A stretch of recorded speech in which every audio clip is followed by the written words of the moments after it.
ரீசெண்டா ஆக்டர் விஜய் அவங்களுக்கு income tax department விதிச்ச 1.5 crore பெனால்ட்டியை எதிர்த்து ஃபைல் பண்ண ரிட் பெட்டிஷனை வந்து சென்னை ஹைகோர்ட் வந்து டிஸ்போஸ் பண்ணியிருக்காங்க. 2015 ஆக்டர் விஜய் அவங்களோட வீட்டுக்கு இன்கம் டேக்ஸ் டிபார்ட்மெண்ட் வந்து ரைடு போறாங்க. அந்த சமயத்துல அவங்க வீட்டில் இருந்த விஷயங்களை சோதனை பண்ணதுல நியர்லி ஒரு 15 கோடி அமௌண்ட் வந்து கணக்கில் வராத வருமானம் அப்படின்னு சொல்லிட்டு விஜய் சார் கிட்ட வாக்குமூலம் வாங்கியிருக்காங்க. ஸோ அதுக்கப்புறம் 2016 விஜய் சாருமே என்ன பண்றாங்க, அந்த 15 கோடியையும் சேர்த்து கிட்டத்தட்ட ஒரு 34 கோடிக்கு வருமான வரி தாக்கல் பண்ணிருக்காங்க. ஸோ அதுக்கான வரியும் மற்ற விஷயங்களையும் அவங்க ப்ராப்பரா பண்ணியிருந்திருக்காங்க. ஸோ அதுக்கப்புறமா இன்கம் டேக்ஸோட அசஸிங் ஆஃபீஸர்ஸ் என்ன பண்ணிருக்காங்க அப்படின்னா, விஜய் சார் தாக்கல் பண்ண அந்த ஃபைல் ரிட்டர்ன்ல வந்து அவங்க குறிப்பிட்ட சில செலவினங்களை வந்து அக்செப்ட் பண்ண முடியாது அப்படின்னு சொல்லிட்டு ரத்து பண்ணியிருக்காங்க. ஸோ இதை எதிர்த்து விஜய் சாரோட தரப்புல என்ன பண்றாங்கன்னா, இன்கம் டேக்ஸ் அப்பீலேட் ட்ரைபுனல்ல அப்பீல் போயிருந்திருக்காங்க. ஸோ அதுக்கப்புறமா 2022 இந்த 15 கோடிக்கான பெனால்ட்டியா நியர்லி 1.5 crore நீங்க பே பண்ணணும் அப்படின்னு சொல்லிட்டு விஜய் சாருக்கு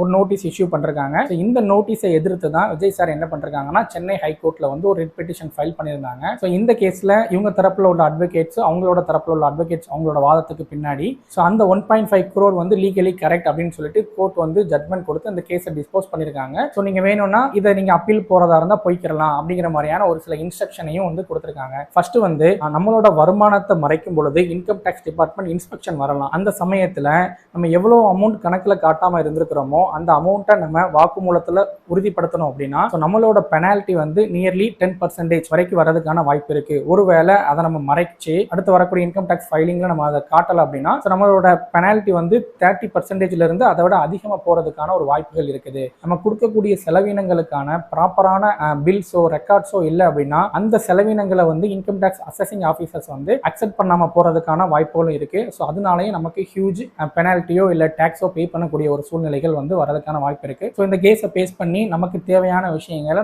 நம்மளோட லைஃப்ல ரியல் லைஃப்ல ஃபாலோ பண்ணிக்கிறோம். இது மாதிரியான நிறைய tips and awarenesses case details தெரிஞ்சுக்கிறதுக்கு எங்களை ஃபாலோ பண்ணுங்க.